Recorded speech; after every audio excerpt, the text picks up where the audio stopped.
Bene data dusangiye urugendo rwo muri groupe b'amaso turabaramukije mu izina ry'umwami wacu Yesu Kristo. Reka imbere yuko tugira icyo tuvuga tubanze tubidondore. Ni ukuvuga nitwa Iragarukira Festus, nkaba narakiriye Yesu nkamushima nawe ambitse ijambo ryiwe, nico gituma uyu munsi ngomba nanje kuribasangiza kugira ngo natwe turisangire. Kubw'uwo rero twashimye ko turiyaga. Reka rero twumvise ikintu ciza Imana yadukoreye. Umukozi wacu yahoze adufasha kandi Imana yamugiriye neza. Ni ukuvuga yari muri maternité, madame wiwe yakaba yibarutse.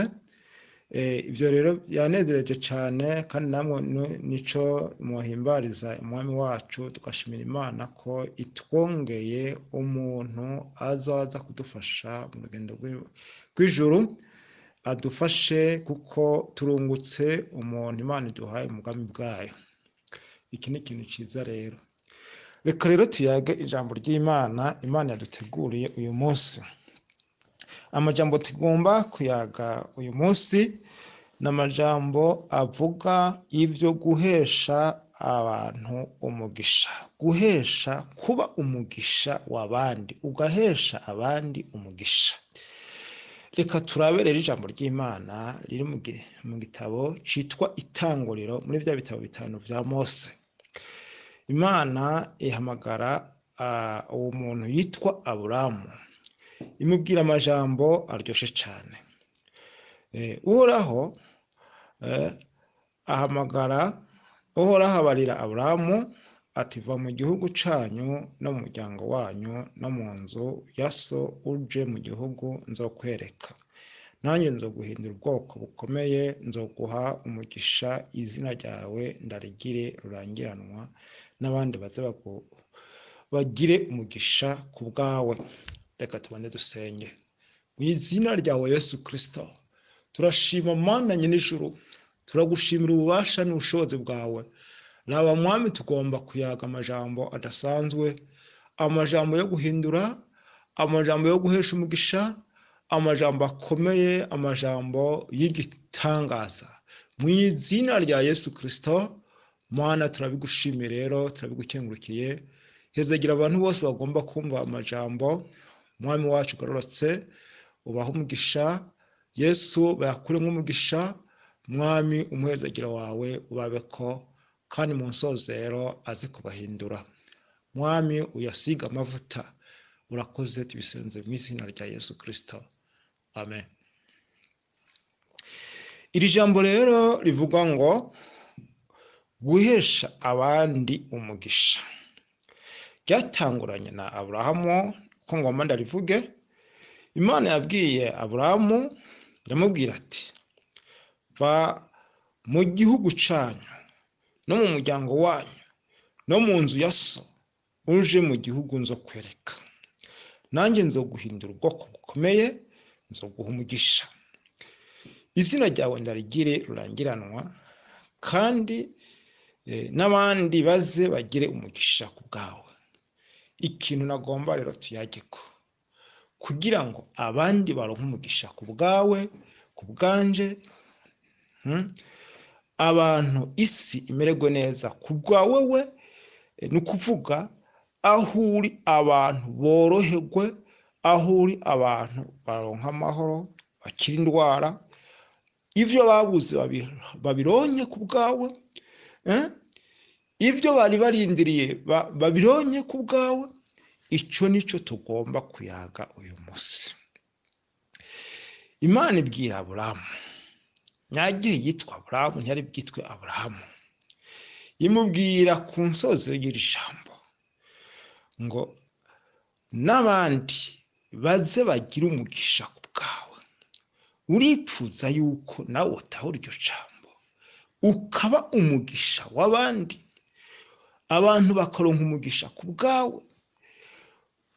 Ico nico abantu b'Imana twahamagariwe, kugira ngo tube abanyamugisha, tube abantu batanga umugisha, abantu baronke umugisha ku bwacu. Icyo ni ijambo ry'Imana ritubarira, ridutegeka kuba umugisha w'abandi. Nicyo twahamagariwe. Kugira ngo umuntu agere kuri iyo ntambuko, hari ikibanza. Utegerezwa kuba wewe ubwawe Uhoraho yaraguhamagaye, ugahindurwa nawe, hanyuma ukaba ubwoko yatoranije.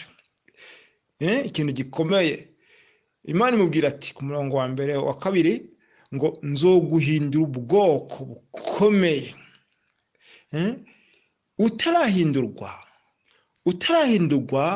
uwo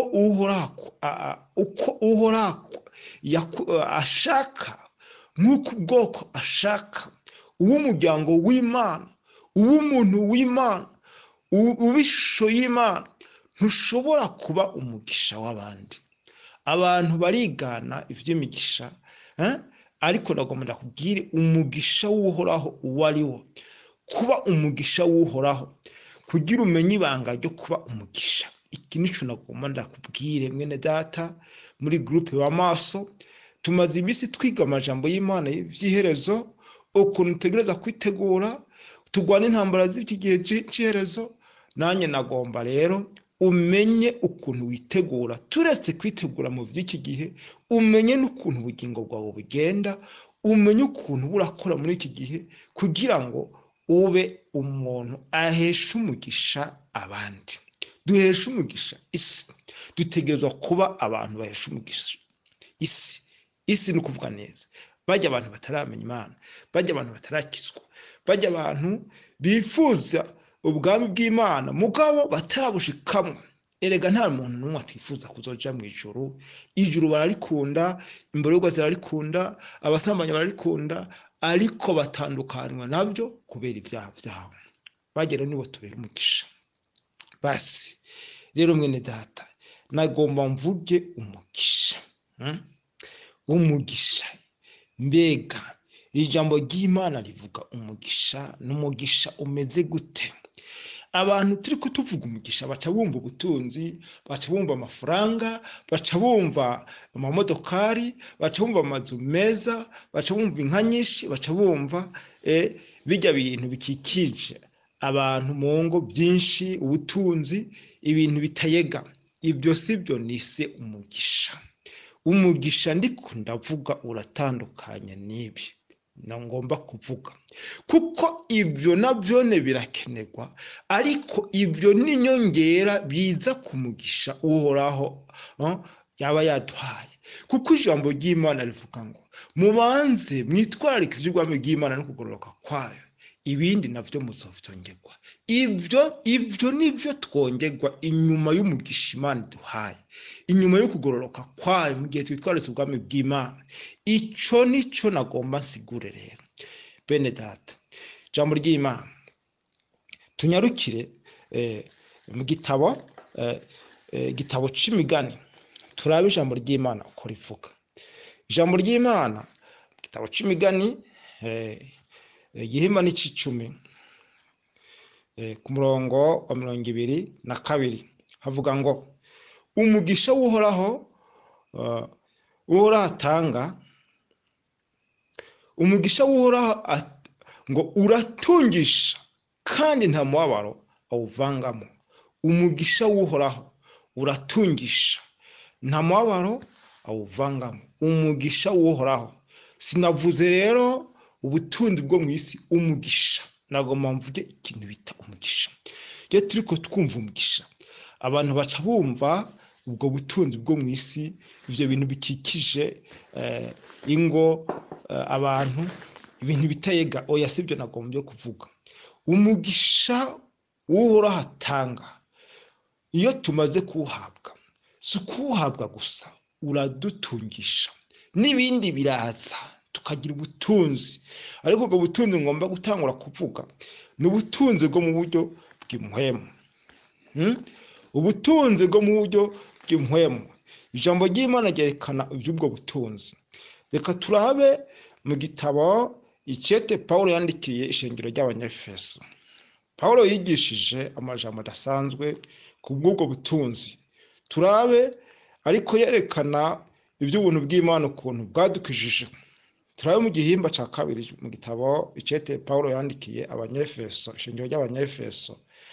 Ijambo ry'Imana rivuga ku murongo w'indwi ngo kugira ngo mu bihe bizoza ize yerekana itunga rihebuje ry'ubuntu bwayo mu kutugirira neza muri Kristo Yesu.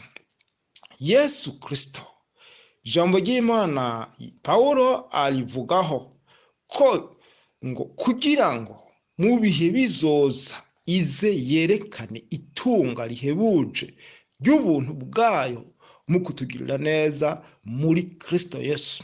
Imana rero izokwerekana itunga rihebuje Yesu Kristo aje gutanga muri iyi si yacu ya none, abantu bakaryakira bakakira ubwo buntu bw'Imana. Imana izokwerekana ubwo butunzi. Ijambo ry'Imana niko ritubwira. Ubwo butunzi rero ngo burahebuje, n'ubutunzi buhebuje bwayo, itunga rihebuje ry'ubuntu bwayo mu kutugirira neza muri Kristo Yesu. Ubwo butunzi nagomba ndabuvuge ko abantu ntibazi ko dufise ubutunzi buhebuje. Ubwo butunzi niwo wamugisha, niwo wamugisha. Ijambo ry'Imana rivuga neza. Turebe hariya ruguru muri iki gihimba ca mbere mu gitabo icete candikiwe Abanyefeso.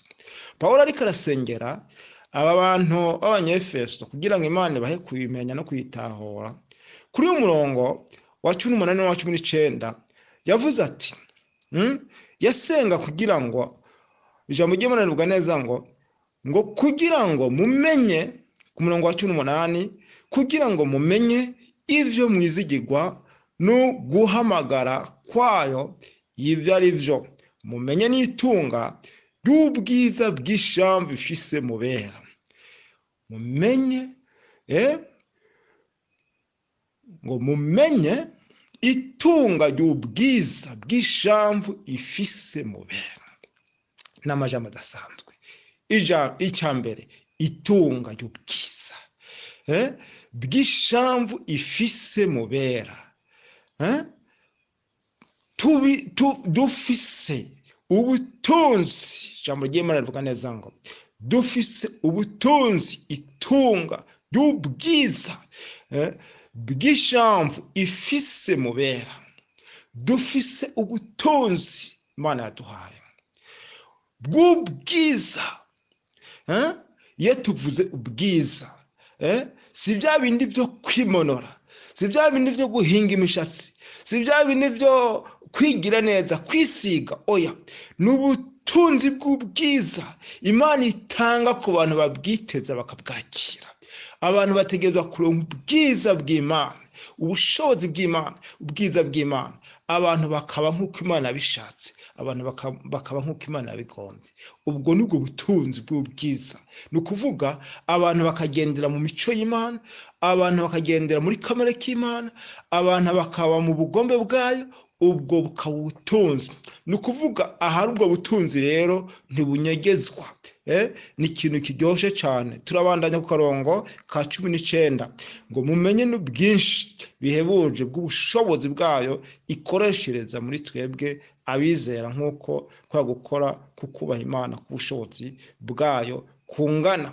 Tukamenya mumenye n'ubwinshi buhebuje bw'ubushobozi bwayo ikoreshereza muri twebwe abizera. Hari ubushobozi bw'ubwinshi, ubushobozi ikoreshereza muri twebwe abizera. Ubwo nibwo butunzi umugisha w'uhoraho aduha, ubushobozi bw'ubutunzi bwinshi ikoreshereza muri twebwe abizera. Ni ukuvuga rero dufise ubushobozi, dufise ubwiza bwinshi, ubushobozi bwinshi buhebuje ikoreshereza muri twebwe abantu bizera Imana. Icyo nicyo Imana yaduteguriye. Umugisha w'Imana ururuka hehe? Uva mu ijuru. Ni ukuvuga rero si uwo mu isi, umugisha ndiko ndavuga si uwo mu isi. Pawulo yabandanije avuga muri iki cete ca mbere c'Abanyefeso, turabe ku karongo ka 3, ijambo ry'Imana rivuga neza ngo Imana y'umwami wacu Yesu Kristo ari se iragahezagirwa, yaduhezagiye imihezagiro yose y'impwemu ahantu ho mu ijuru muri Kristo. Imihezagiro rero turonka ni y'impwemu, imihezagiro yaduhezagiye yose ni y'impwemu, ni y'ahantu ho mu ijuru, si yo mu isi. Imana yabwiye Aburahamu ngo nzoguhezagira, nzoguhezagira. Iyo wumvise umuhezagiro uca wibaza ko ari bwa butunzi. Oya, ubutunzi buza inyuma y'ibindi, y'umuhezagiro w'ijuru, ni inyongero. Umuhezagiro turonka, novuga umuhezagiro n'umugisha ni ikintu bivukana, biravukana, birasa, biravukana. Ngo Imana iragahezagirwa, yaduhezagiriye imihezagiro yose y'impwemu ahantu ho mu ijuru muri Kristo Yesu. Imihezagiro turonka rero, umugisha turonka n'imigisha n'imihezagiro y'ahantu ho mu ijuru. Bene data, n'imigisha y'ahantu ho mu ijuru. Iyo migisha rero ni ukuvuga rero niyo duhabwa ikaba muri twebwe.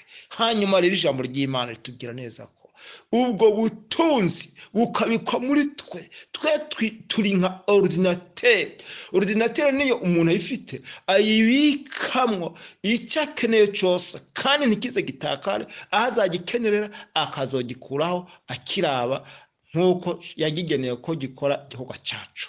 Natwe turuko twebwe, natwe tubitswamo ubutunzi bw'ubwami bw'Imana, kugira ngo aho Imana izokenerera gukoresha ubwo butunzi bwayo buce bukora umwanya wayo, umwanya w'Imana buce bukora. Rero dukwiye kwemera rero natwe tukabamwo ubwo butunzi, tukabikwa nk'ubwo butunzi. Imana yacu mu ijuru ikatubika mu ibanga ryayo, ikatubika mu bushobozi bwayo, umugisha wayo ukabana natwe, umuhezagiro wayo ukabana natwe. Inyuma yaho natwe tugaca tubera abandi umugisha, umugisha tugaca abantu bakaronka umugisha ku bwacu. Icyo nico Imana idukeneye ko, icyo nico Imana yatubikiye kugira ngo dushitse igikorwa cyayo.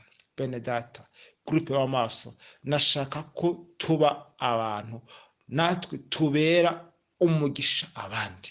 Imana ibwira Aburahamu, namubwira ati abandi bose, amahanga yose azohabwa umugisha ku bwawe. Bene data, none urumva yuko wumva nawe mwene data iri jambo rigufasha iki, rikungura iki? Urumva ko utegerezwa kuba umugisha, kubera umugisha abandi. Icyo nico Imana yadutoranirije, ko dutegerezwa kuba umugisha w'abandi. Icyo nico ciza cyane kiryohera Imana. Umugisha rero ni ubutunzi Imana iduha, Imana yadushizemo kugira ngo ubwo butunzi tubukoreshe mu gihe gikwiye, mu mwanya Imana ibukenereyeho ko bukora, duce tubukoresha. Icyo kirabereye cyane. Icyo mwene data, inagoma mvuge kuri iri jambo ryitwa umugisha. Twebwe tubamwo ubutunzi. Yesu yavuze amajambo adasanzwe, amajambo ari mu butumwa bwiza bwo muri Matayo igihimba ni ca 12 ku murongo wa 34 kumanuka gatonya kuzogeza ku murongo yo hepfo. Havuga ngo dusome ngo mwabana b'inzoka mwe, mwoshobora mute kuvuga ivyiza muri babi, ibibogaboga mu mitima nivyo akanwa kanyu kavuga. Umunyangeso nziza akura ivyiza mwitunga ryiwe ryiza, umunyangeso mbi akura ibibi mwitunga ryiwe ribi. Rero bene data, jambo ry'Imana rivuga neza yuko umuntu mubi agira itunga ribi, umuntu mwiza agira itunga ryiza. Kandi iyo hageze ko ayo matunga yose akora, agobora itunga afite agaca arikoresha. Kuko ijambo ry'Imana rivuga neza ngo umunyangeso nziza akura ivyiza mu itunga ryiwe ryiza. Umunyangeso mbi nawe akura ibibi vyiwe mu itunga ryiwe ribi. Bene data, iki nico kitubereye. Ntushobora gukora ivyiza uri mubi. Kubera iki? Kuko wabikijwe ubutunzi bubi. Kuko ufite ubutunzi bubi byerekana neza ufise ingeso mbi. Umuntu afite ingeso mbi, umutima wiwe ubikwamo ibibi. Umutima wiwe ubikwamo amajambo mabi. Jambo ry'Imana rivuga neza ngo hepfo gatonya Yesu yabandanije avuga amajambo ngo kandi ndababwire ngo ndabibabwira yuko ijambo ryose risunitswe n'impwemu abantu bavuga bazoribazwa ku munsi w'amateka. Amajambo yawe niyo azotuma utsinda, cyangwa amajambo yawe niyo azotuma utsindwa. Ntidukwiye rero kubika itunga riri mu mitima yacu. Mu mitima yacu ntidukwiye kuhabika itunga ribi. Hari abantu bamana imigabo mibi, imigambi mibi, integuro mbi, ugaca usanga muri bo bamana iki? Bamana umujinya, bamana ishari, bamana inzigo, ntibarengana kamereme y'isi, ntabwo bashobora kwirengana. Ubwo ni ubutunzi bubi bwa Satani. Bene data, ijambo ry'Imana ritubwira neza ko dukwiye kubitswa ubutunzi bwiza bw'ubwami bw'Imana, ubutunzi bwiza bw'ijuru. Muri cya cyete twasomye mu gitabo cy'Abanyefeso hatubwiye ko dukwiye kumenya ubutunzi bw'ubwiza Imana ibitsa muri twebwe, ikoreshereza muri twebwe abantu bizera. Ubutunzi bw'ubwiza n'ubushobozi buhebuje ikoreshereza muri twebwe. Umuntu rero agira ubutunzi bw'ubwiza aba yararenganye iki? Ategerezwa kuba afise ubutunzi mu mutima bwiza. Aba arinda muri we ntagire icyo awuvangamo. Ijambo ry'Imana rivuga neza ngo umugisha uhoraho atanga uratungisha, kandi nta mubabaro awuvangamo. Kirazira ko mu mutima wawe wuzura ibindi birenze bibi. Uhoraho umugisha atanga ntacyo awuvangamo. Nagira mvuge umubabaro, nagira mvuge nshireho umubabaro, mu gishingo cy'umubabaro nshireho ibitutsi, nshireho amajambo mabi, nshireho gukengerana, nshireho ubwibone, nshireho n'ibindi nawo uca ushiraho ibindi bintu. Rero umugisha uhoraho atanga nta kindi kintu awuvangamo. Ni ubutunzi bwagenewe gutungisha abo bwabugenewe. Twebwe dutegerezwa gutungisha abandi. Ijambo ry'Imana rivuga neza ngo naho twaba turaboro, naho twaba tacu tumaze, ijambo ry'Imana rivuga neza ngo tuboneka nk'aboro ariko dutungisha benshi. Bene data, twebwe tuboneka nk'abantu bakenye ariko dufise ubutunzi bwose, dufise byose. Tuboneka nk'abantu atacu bafise ariko turabatunzi. Bene data, menya neza ubwo butunzi rero si ubutunzi bwo muri iyi si, ni ubutunzi mu bwami bw'Imana. Ni wa umugisha yaduhaye, umugisha uhoraho yaduhaye. Bene data, nagira mvuge ku bw'uwo mugisha. Dutegereza kwitwararika ijambo ry'Imana kugira tumenye icyo Imana dukeneye ko, hanyuma tugikore, hanyuma tube nk'uko Imana yaduteguriye. Icyo nico kitubereye, icyo nico kiryohera Imana. Ikintu nyamukuru rero dutegereza kwitwararika kugira ngo tumenye icyo Imana yadushiriyeho, ni ukugira ngo tubere abandi umugisha. Abantu baroze bahabwa umugisha ku bwacu. Hari abantu biteguye gukira indwara ku bwacu, hari abantu biteguye kuzovyara ku bwacu, ingumba ziriteguye kuzobeshwaho natwe kugira ngo zivyare, abacumbagira basubire batambuke ku bwacu. Ni ukuvuga hari ingo zabuze amahoro ziyaronke ku bwacu. Hari abantu babaye ibimuga, abantu babuze iyo baja niyo bava, bakeneye ko twebwe tubereka inzira, twe tubabera umuco. Hari abantu bakeneye ko batubona kugira ngo twebwe tube inyishu y'ibibazo byabo, kugira ngo ahabuze inyishu twebwe tube inyishu y'ibibazo byabo. Ico nico kitubereye kandi ico Imana yadushiriyeho. Bene data, none ngire mvuge ngwiki umugisha, kubera abandi umugisha ni ijambo rirerire, tuza kurivuga ko gatonya, suko tuzoba turimaze. Ni ijambo umuntu yovuga umwanya muremure, umunsi umwe ritohera, n'ikindi gihe ritohera, ryo kwama ryiburuka rikabandanya.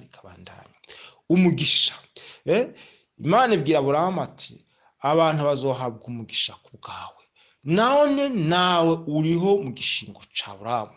Urumva nyene ko abantu bahabwa umugisha ku bwawe. Erega kenshi na kenshi dutegerezwa kuba uko turi, tugaca mu nzira Yesu yadutoboreye.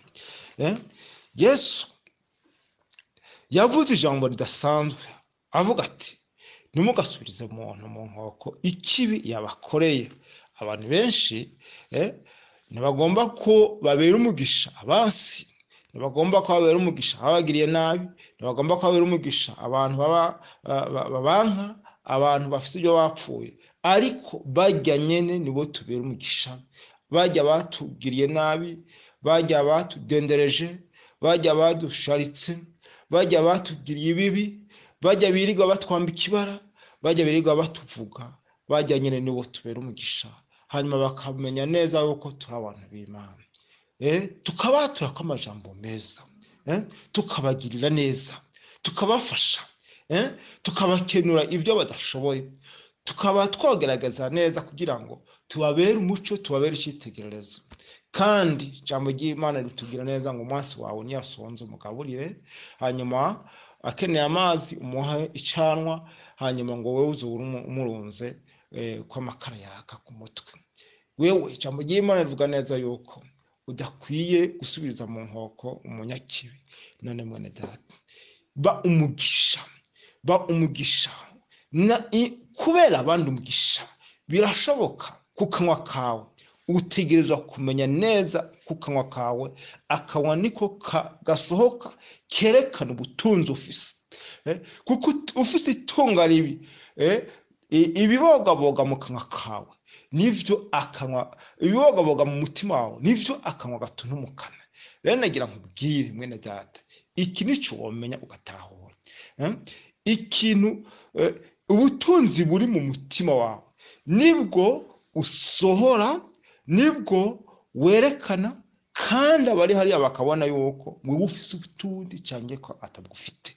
Ikintu nagomba mvuge rero, mu mutima wawe utegura, kandi ucugira gute?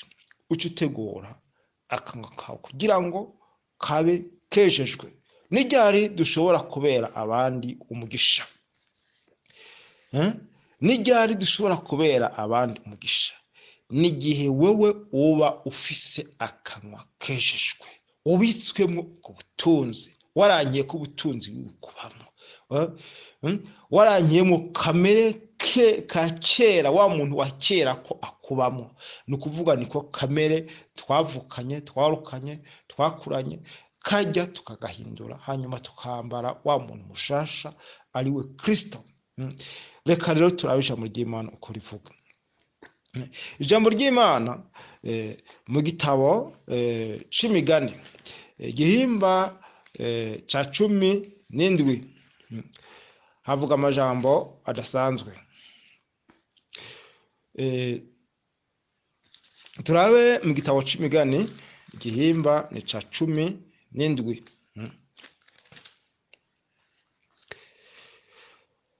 Dusome ku murongo wa 22. Havuga ngo umutima unezerewe n'umuti ukiza, ariko umutima usavye wumisha amagufa. Kugira ngo tubemwo ubutunzi tugira umugisha, mu kanwa kacu habemwo ibimeze neza, dutegerezwa kwamana umutima unezerewe, tukagira integuro, umutima wacu ukamunezerewe, tukirinda cyane kwinjiza umubabaro mu mutima wacu, tukirinda cyane ko imigabo ya Satani itwinjiramo, kugira ngo Satani ntagire ikibi aduteza. Kuko umutima wacu iyo uyinjiwemo mu ikindi kintu, iyo hageze ko akanwa gasohora gaca gasohora igisa n'ikiri mu mutima wacu. Rero nagira mvuge aya majambo, nagira mvuge aya majambo kugira ngo umuntu atahure neza icyo umuntu yashatse kuvuga. Bene data, umutima unezerewe n'umuti uvura. Umutima unezerewe n'umuti uvura, kuko nta kuntu woza kwishura mu buryo bwiza kandi urimo umubabaro. Rero dutegerezwa kwirinda cyane kugira ngo ibyo tuvuga, ibyo dukora bigaragare mu buryo dushikirije ikiva muri twebwe. Rero bene data, icyo nicyo kitwerekana neza abo turi bo n'ubutunzi dufise. Ubutunzi dufise buragaragarira mu buryo tubushikirije, icyo nicyo kitwerekana, kikaturanga. Rero nagira mvuge ku bijanye n'ururimi. Ururimi nagwo nagomba mbereke. Dutegerezwa kwirinda. Ijambo ry'Imana ritubwira neza ngo Pawulo yandikiye Timoteyo, yamubwiye amajambo adasanzwe, amubwira amajambo akomeye, amajambo ahambaye. Yamubwiye amajambo akomeye mu cete Pawulo yandikiye Timoteyo. Yamubwiye amajambo akomeye cyane. Yamubwiye amajambo avuga ati ngo wimenyereze kubaha Imana, kuko kwimenyereza k'umubiri gufite ikimazi kuri bike, ariko kwimenyereza kubaha Imana gufite ikimazi kuri byinshi, muri kubu no muri kazoza. Umuntu ategerezwa kumenyereza ururimi rwiwe, akamenya ukwishura, akamenya kuvuga, akamenya kwatura mu buryo bwo kubaha Imana. Abantu benshi bavugana gakengerwa. Umuntu nyimba uri umunyacubahiro, utegereza kwerekana ukuri mu cubahiro cawe, ukereka urya uruta. Umunyacubahiro agaragarira mu mugisha wiwe ku muntu aruta. Wowe uwo uri hejuru yawe siwe ugaragariraho ko wubaha Imana. Umuntu wowe w'icubahiro ugaragarira kuri mutonya wawe, kugira ngo mutonya wawe akubonemwo umugisha, kuko abantu benshi iyo babaye abantu b'icubahiro, abari hejuru yabo barabubaha, ariko abari munsi yabo bakabafata nk'ibisanzwe. Rero nagomba nawe uko utera Imana igukuza ushigwa hejuru mu vy'isi, nawe bigaragarire neza mu bari hasi yawe, nawe ubashire hejuru, wewe ugaragarira ubutunzi ufise mu mutima wawe, ubashikirize. Ijambo ry'Imana rivuga neza. Reka turabe mu gitabo muri ica gitabo c'Imigani, igihimba cya 18 ku murongo wa 21 havuga ngo urupfu n'ubugingo biri mu bubasha bw'ururimi, kandi abarukunda bazorya ibyo rwamye. Urupfu n'ubugingo biri mu bubasha bw'ururimi. Nagira mvuge ijambo ryitwa ururimi.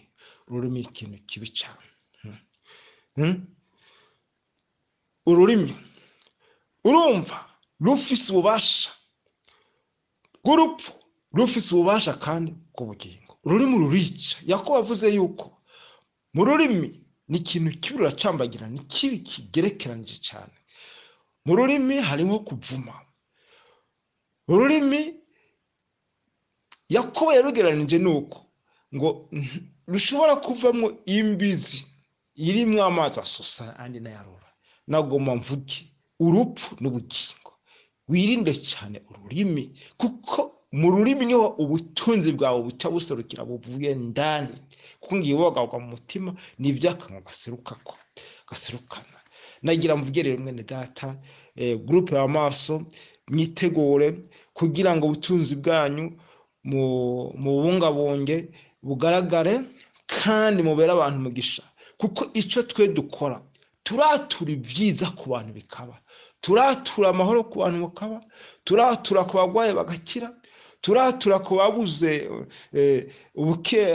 abakihaniwe muri biriya bintu bakeneye bikaba bako, kuko Yesu yavuze ati icyo muzokora cyose kizobabera kuno, kuko ataco mubasha gukora mutamfise. Iyo dufise Kristo icyo dukora cyose turakibasha tukagikora. None bene data, nagomba mu gusozera mvuge amajambo adasanzwe ndabahanura cyane kugira ngo tubere abandi umugisha. Imana yabwiye Aburahamu ngo ni ukuvuga ngo nzoguhezagira abantu baze baronke umugisha ku bwawe, umugisha umuhezagiro, ni ukuvuga nzaguha umugisha, nzaguhezagira abantu baze baronke umugisha ku bwawe. Wowe urumva yuko isi, abantu, abansi, abigema, abasore bategereza kuronka umugisha ku bwawe, umugisha wuhoraho ugutungishije nawe ugaca utungisha abandi, abantu bakazoronka ubugingo, abantu bakazoronka ibyo bakenye, ubukene bw'imitima yabo bakazobuhabwa ku bwawe. Mwene data, ni wewe nyishu y'ubukene bwawe, ingorane zawe, ubugumba bwawe, ni wowe nyishu y'ibibazo byawe, ni wowe nyishu y'amarushwa yawe, ni wowe nyishu y'amagorwa yawe, ni wowe utegereza kubabera inyishu ku kibazo cyose bafise. Mwene data, turi umuco, reka tugeze aha kuko tubona umwanya wariko uturega. Rero turabashimiye, turabakengurukiye abantu mwese mwumvirije kino kiganiro abo muri groupe b'amaso.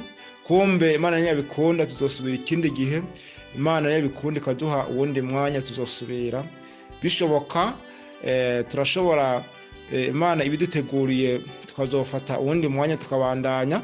Rero Imana ibahezagire mwese mushobore kumva amajambo, tukatusozere dusengera umuntu wese agomba kubera abandi umugisha w'Imana ukawatura ku bantu bakawuhabwa uvuye muri wowe, ukagira akanwa kejejwe, ukawejejwe, ukaba umuntu umutima wawe utunganye werejwe Imana. Reka dusenge Imana kuri wowe witahuye. Mwami Yesu, turagushimiye cyane, turagukengurikiye rwose. Raba Mana yo mu ijuru, ni wowe utanga ubugingo, abantu bose bakwizigira baronka ubugingo budashira, baronka ubugingo budashira. Mwami, ni wowe Mana ushoboye byose, ni wowe Mana uzigama abantu bose abaguhungira kwawe ubuhungiro. None abantu bawe Mwami wacu ubakuze, ubaha ububasha, ubwiza, ubushobozi bwawe, ubutunzi n'ubushobozi bwawe, babere umugisha abandi, kugira ngo Mana yo mu ijuru icyo bazokwatura ku bantu kibe nk'uko ijambo ryawe rivuga. Ndagushimiye Mwami ko ubikoze, ni mu izina rya Yesu Kristo niwe tubisenze, amen.